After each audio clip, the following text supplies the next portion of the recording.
Hey everyone, this is Sarah Rowlett with the Kentucky Career Center. We're continuing our Workforce Wednesday with our Series 3. This week, we're going to talk about managing a bank account. Thank you so much for joining us again. Thanks for having me. It's my pleasure. I look forward to talking about bank accounts and really hoping educating people about what they need to do and what they don't need to do as it relates to bank accounts. So let's jump right into it. Managing an account. So the biggest takeaway is learning the rules of your account and keeping track on how you use it. This can help you keep costs down and develop a positive banking relationship. And more importantly, this can really help you be responsible for your money in a bank account. The more responsible you are and the more accountability you have for your funds, the better banking relationship you will have. So, using a savings account, understanding that a savings account is not set up to have a lot of withdrawals. It's more so to put money away and earn interest. Setting goals, setting saving goals, and putting the money to reach them is very important.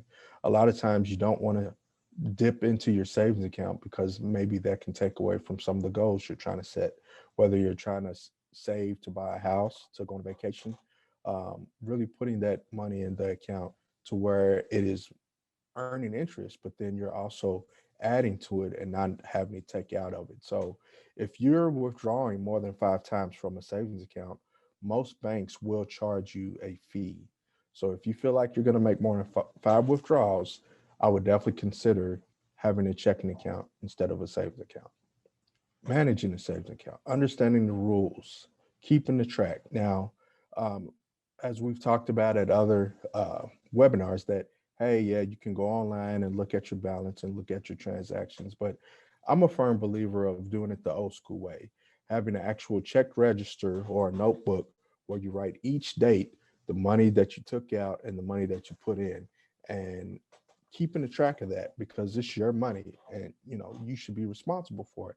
But I've also seen it. I once was a branch manager, and whenever I had customers come in and there was a discrepancy on their accounts, if they showed me their register that they were at least attempting to try to keep track, I was giving them the benefit of the doubt. But if you don't keep track and you don't show that you're trying to keep track, then most banks are going to say, hey, well, you're not being responsible for your money. Using a checking account. So checking account is very much more flexible as it relates to money going in and money going out. Obviously, setting up a direct deposit is very important. Paying your bills, making purchases. ATM cards and debit cards are two different things. ATM cards, you can only get cash out at an ATM.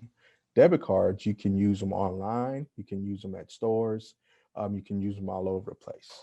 And then checks. A lot of people have gotten away from writing checks, but checks are still very important, especially cashier's checks, money orders. A lot of people use those checks to pay bills and pay for rent. Personal checks you can still use, and we'll talk about what the personal check looks like and all the different functions on a personal check. Overdrafts. Now, this is the biggest piece of really what we're going to be talking about today. Understanding the opt-in and the opt-out process.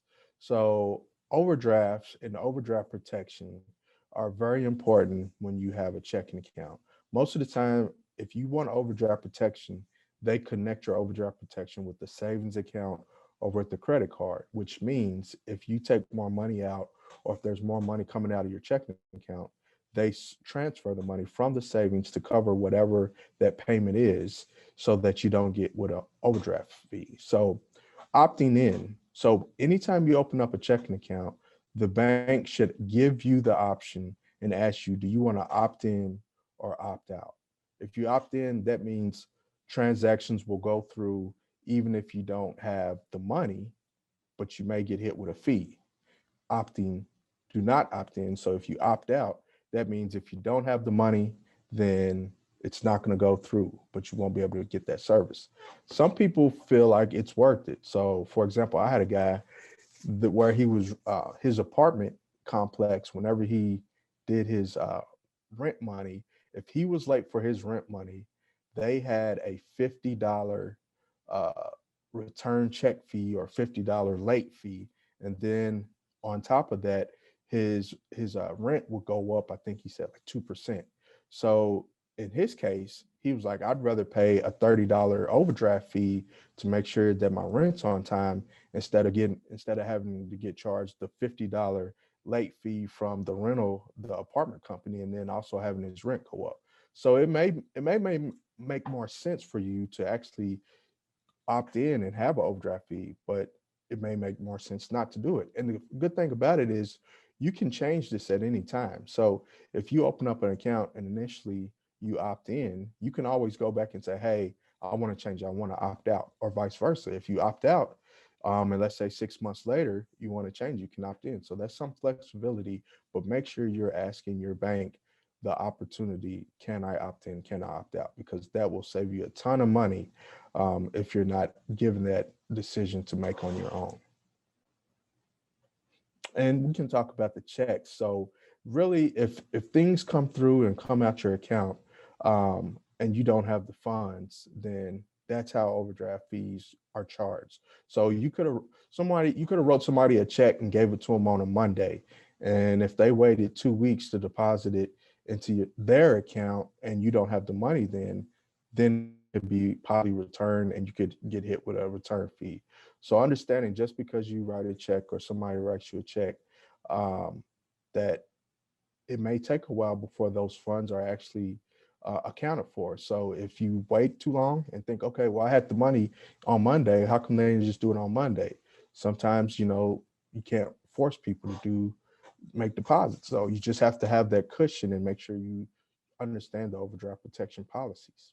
Thanks. So we won't really talk about this example because I kind of gave my own example. We can jump through this. Direct deposit.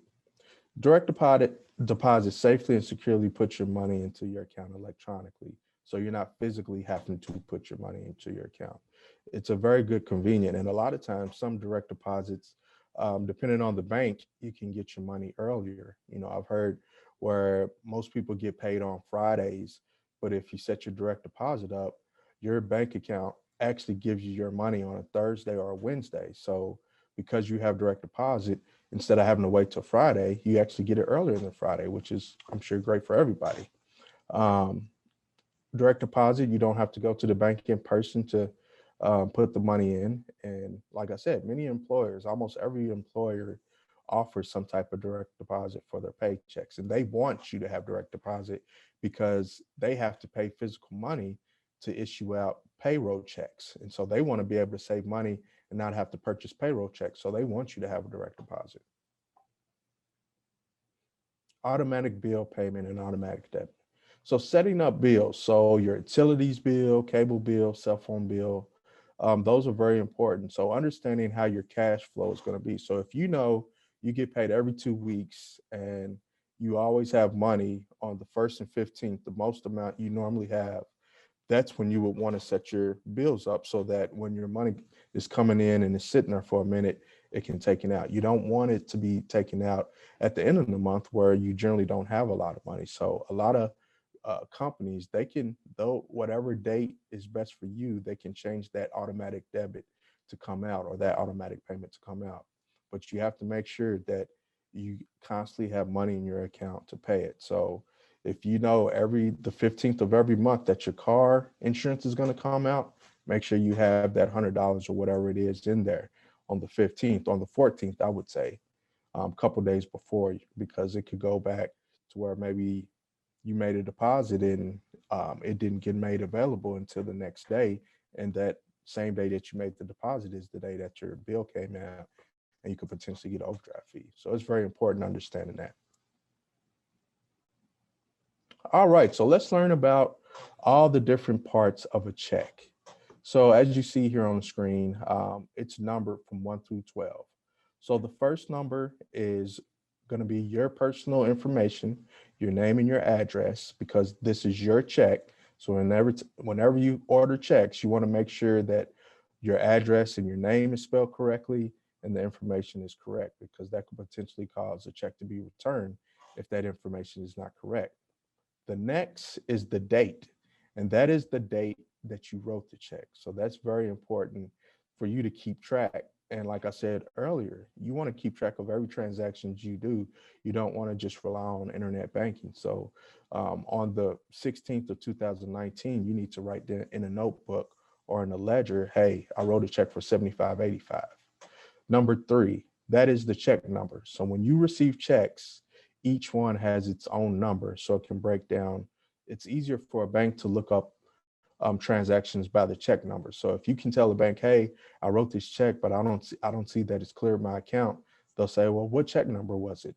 You need to look in that top right hand corner and say, oh, it was check number 101. So that'll make it easier for the bank to do an investigation on where that check is, if it's still floating out.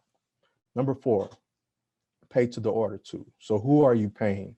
Who are you using this check for? So this particular person, Maya Johnson, she bought, looks like she bought some groceries. So that's who she's paying. Number five is the amount. So writing the numerical amount is very important. But then if you look at six, spelling out the amount is also important. So I've seen where people write the numerical amount, but then they mess up on spelling it. And guess what? The check gets returned because it's not consistent with the amount. So making sure that you spell it out and it's the same as the numerical amount is very important. Number seven, so that is the name of the bank that you have with. So if you had a Wood Forest check, that's where number seven, Wood Forest information would be. Or if you had a Fifth Third check, that's where Fifth Third's information would be.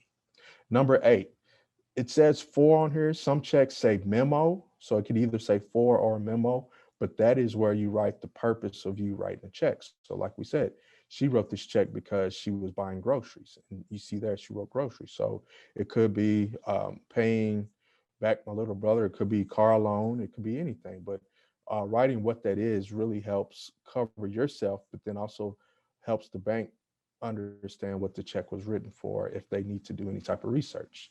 Number nine is where you sign your signatures. So you sign your name. And it's very important that you sign your name the same every single time you write a check, because if, let's say, you lose your checks or somebody steals your checks and they sign your name different than you, the bank looks at that to see the difference between the signatures, to see which one is the real one and which one is the fake. So that's very important that you try to keep your signature as consistent as possible. 10. Number 10 is usually the routing number of your bank account. So whatever your routing number is on your bank account, that is listed right there at number 10. Number 11 is the actual bank account, not the routing number, but the actual bank account. And then number 12, if you see, is usually the check number. So it's very similar to 3. The only difference, it has another 0, but really that 101 is the same as the number 12. And this is just a larger image of the check. And, we went through that, but feel free to reach out to me if you have questions on that. All right, managing your check account, reading the rules of your account. So understanding the rules and how the bank account works is very important. Some banks, they have certain rules around if you rent a car, if you rent a hotel, or, how many days can your account be overdrawn before they close the account. So there's so many different types of rules that you want to have an understanding, so that when you're doing your financial buying and putting money in the bank, you understand, okay, if this happens, this is what the bank is going to do. Or if this doesn't happen, the bank is probably going to do this. You don't want to have any surprises from the bank. And normally in all their brochures or pamphlets, they talk about the rules of your account. And so if you skip down to what you can use, mobile banking, the online banking, another program, or a transaction register. So these are ways that you keep track of your money. And so that's the most important thing, not taking for granted that the bank is going to keep track of your money for you. That's what you need to keep track yourself. More ways to manage your account. So reviewing your account statement. So if you don't get a paper statement in the mail, maybe just going to the bank every so blue moon and asking them to print off a statement so you can look through all the transactions.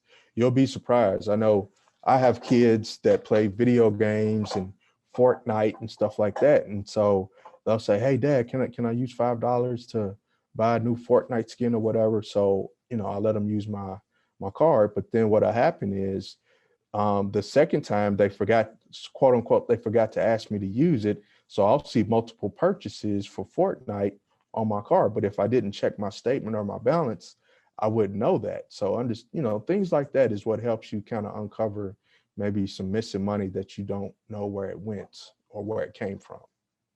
Setting up emails or text alerts. So I think one of the most popular things is what I try to do or use for my customers and clients.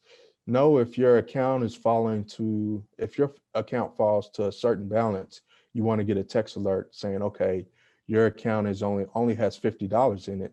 And if you get that text alert or email, they'll let you know, okay, I only have $50 in here. I can't spend anything else until my money comes in. So that kind of helps you keep track and make accountability for yourself. And then considering linking your account, and we talked about this, for overdraft protection to a savings account or a line of credit. And then protect your debit card. So many people are doing things online. There's so many hackers going on. There's so many websites that don't have strong internet protection. So being very careful on how you use your debit card, whether it's online or whether it's in a gas station. I had a guy who he had fraud because he had his card at a gas station, and when he put in his PIN, the person behind him saw everything about it, took a picture of his card, and recorded him doing his PIN number, to where the person behind him had his card number and his PIN number. That person then went online and physically purchased some things with his card. And the only way they were able to determine that is cameras from the gas station. So you want to make sure you stay safe, and that nobody's taking advantage of your money.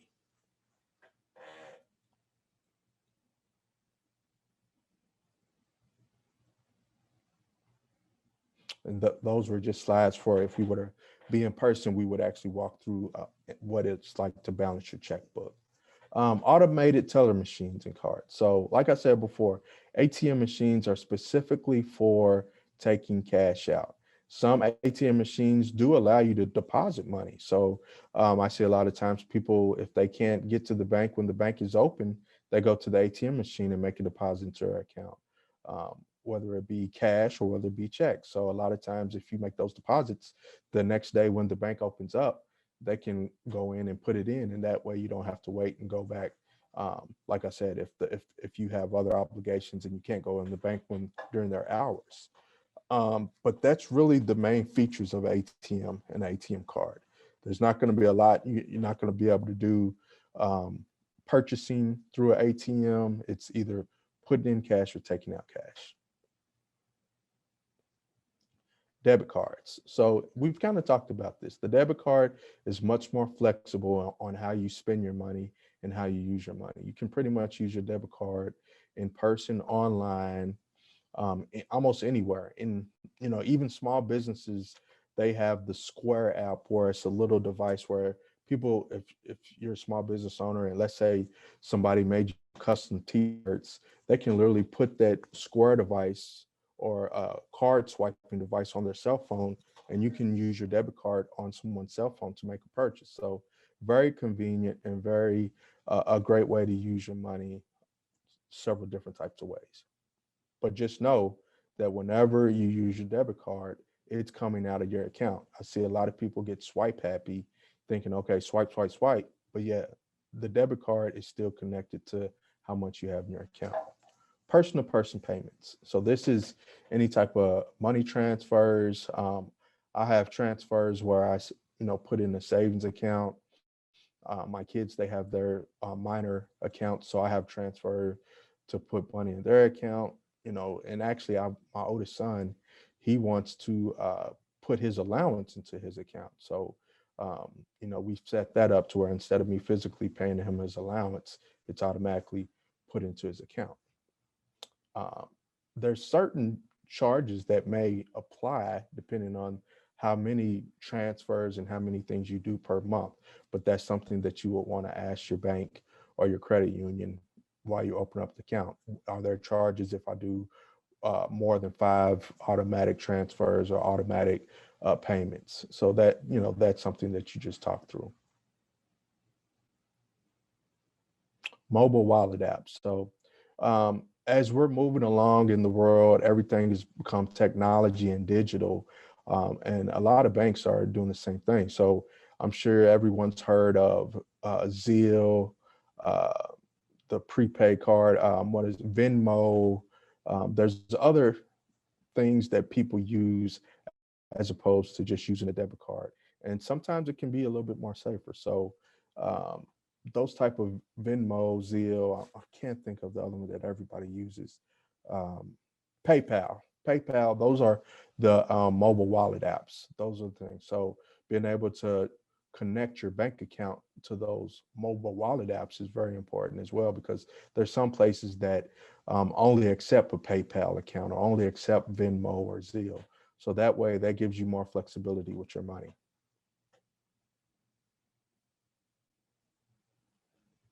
So the biggest takeaway, learn the rules of your account and keep track of how you use it.